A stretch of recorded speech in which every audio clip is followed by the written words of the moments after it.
پاکستان تحریک انصاف کا ضمنی انتخابات میں حصہ لینے کا فیصلہ، پارٹی کی جانب سے ملک بھر کے امیدواروں کو ہدایت جاری کر دی۔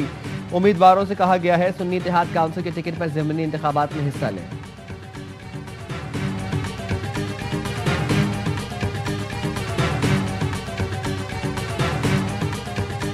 جب وہ قانون پاس ہوا ہے تو وہ تمام سروسز چیفز پہ اپلائی کرتا ہے، نیویل پہ بھی کرتا ہے، ایئر فورس پہ بھی کرتا ہے، آرمی چیف پہ بھی کرتا ہے۔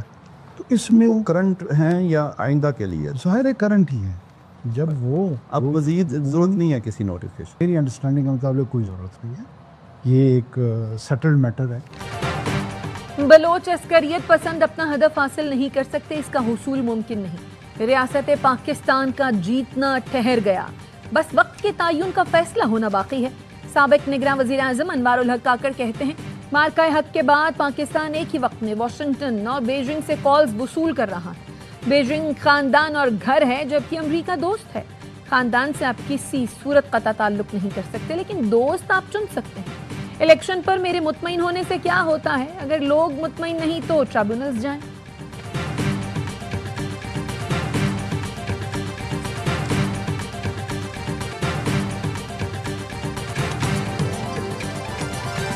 اور اسلام آباد کے علاقے جھنگی سیدہ میں بیکری پر فائرنگ، بیکری مالک محمد اسلم جاں بحق۔ پولیس کا کہنا ہے واقعہ ذاتی دشمنی کا لگتا ہے، تحقیقات جاری ہیں۔ کراچی کے ڈریگ روڈ انڈر پاس میں منی بس کی 2 موٹر سائیکلوں کو ٹکر، خاتون سمیت 3 افراد جاں بحق، 1 خاتون زخمی۔ پولیس کا کہنا ہے حادثہ تیز رفتاری کے باعث پیش آیا، تعاقب کر کے ڈرائیور کو گرفتار کر لیا، بس تحویل میں لی۔ پاکستانی انٹیلیجنس نے مقبوضہ کشمیر میں را کے مذموم مقاصد کو بے نقاب کر دیا۔ انٹیلیجنس ذرائع کے مطابق مقبوضہ کشمیر میں غیر مقامی دہشت گردوں کی موجودگی کی مصدقہ اطلاعات ہیں۔ دہشت گردوں کو ایل او سی سے متصل جنگلات میں بھارتی فوجی اڈوں، ٹریننگ ایریاز کے قریب دیکھا گیا۔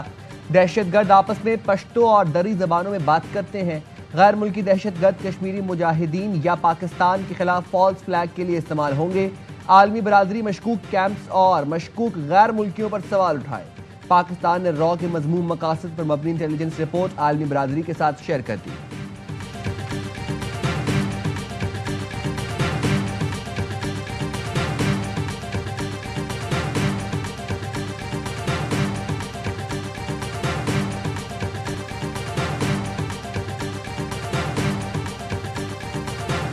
نائب وزیر اعظم اسحاق ڈار او آئی سی کے غیر معمولی اجلاس میں شرکت کے لیے سعودی عرب پہنچ گئے۔ ترجمان دفتر خارجہ کا کہنا ہے اسحاق ڈار او آئی سی وزرائے خارجہ کونسل کے اجلاس میں شریک ہوں گے۔ اجلاس میں فلسطین کی موجودہ صورتحال کے تناظر میں مشترکہ حکمت عملی پر غور ہوگا۔ اسرائیلی جارحیت اور غزہ پر فوجی کنٹرول کے منصوبے کے خلاف بات ہوگی۔ وزیر خارجہ اسحاق ڈار اجلاس میں فلسطین کی غیر متزلزل حمایت کا اعادہ اور اسرائیل کے تمام مقبوضہ علاقوں بشمول بیت المقدس سے انخلاء کا مطالبہ کریں گے۔ پاکستان کی جانب سے غزہ پر اسرائیلی فوجی کنٹرول کے منصوبے کو مسترد کیا جائے گا۔ پاکستان فلسطینی عوام کے لیے فوری انسانی امداد کی ضرورت پر زور دے گا۔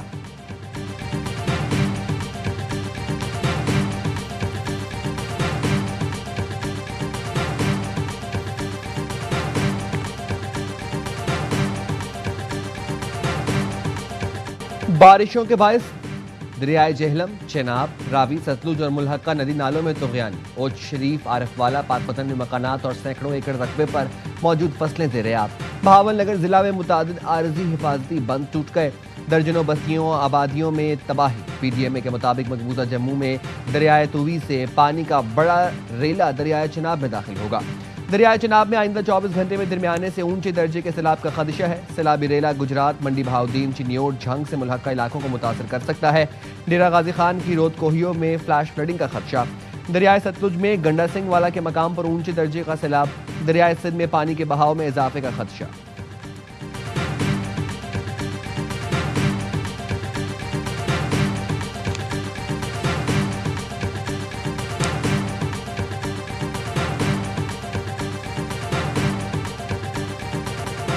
بھارت کا سینتاس معاہدے کے تحت سیلاب کے معاملے پر پاکستان سے رابطہ۔ سرکاری ذرائع کے مطابق بھارت نے دریائے توئی میں جموں کے مقام پر ممکنہ بڑے سیلاب سے پاکستان کو آگاہ کیا۔ بھارت نے سینتاس معاہدہ معطل کرنے کا اعلان کر رکھا ہے۔ بھارت کی جانب سے رابطہ 24 اگست کی صبح 10 بجے کیا گیا۔